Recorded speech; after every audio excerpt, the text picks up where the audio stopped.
எகிப்து அவனை விட்டு போகவே இல்லை. ஆமா, எனவே 40 ஆண்டுகள் வனாந்தரத்திலே சுற்றி கொண்டே மடிந்து போனார்கள். இப்ப பார்க்கும்போது அந்த எகிப்திலிருந்து வெளியே வந்தவர்கள் ஒவ்வொரு நாளும் டே பை டே ஒவ்வொரு நாளும் மோசேக்கு விரோதமாக எழும்பினார்கள். இதை பார்த்து பார்த்து சோர்ந்து போன யோசுவா இந்த ஜனங்களை எப்படி நடத்த முடியும் என்று துக்கமாக இருக்கும் பொழுது கர்த்தர் சொல்றாரு, நான் மோசையோடு இருந்தது போல உன்னோடு கூட இருக்கிறேன். அப்ப யோசுவாவுக்கு ஒரு வாக்கு பண்றாரு, நீ உயிரோடு இருக்கும் நாளெல்லாம் ஒருவனும் உனக்கு முன்பாக எழுத்து நிற்பதில்லை என்று சொல்லும் பொழுது அந்த வார்த்தை நிச்சயமா யோசுவா வாழ்க்கையில நிறைவேறியது. பிரியமானவர்களே, ஒரு நாளும் ஆமா பல முறை மோசேக்கு விரோதமாக எழும்பினவர்கள் இந்த இடத்துல பார்க்கும்போது யோசுவாவுக்கு விரோதமாய் ஒரு முறை கூட அவர் எழும்பவில்லை. காரணம் என்னவென்றால் தேவன் கொடுத்த வாக்கு தத்தம் அப்படி.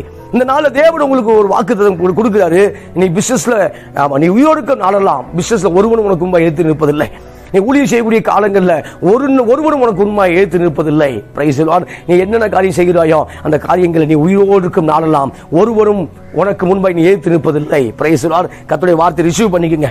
கர்த்தருடைய வார்த்தை ஆமென் சொல்லி ஏற்றுக்கொள்ளுங்க. ஏற்றுக்கொள்ளும் போது பெரிய காரியத்தை உங்களுக்கு கர்த்தர் செய்ய அவர் போதுமானவராக இருக்கிறார். இப்ப சொல்லும் பொழுது அவர் சொல்றாரு, ஒருவரும் உனக்கு முன்பாக எதிர்த்து நிற்பதில்லை, நான் உன்னை விட்டு விலகுவதும் இல்லை, உன்னை கைவிடுவதும் இல்லை.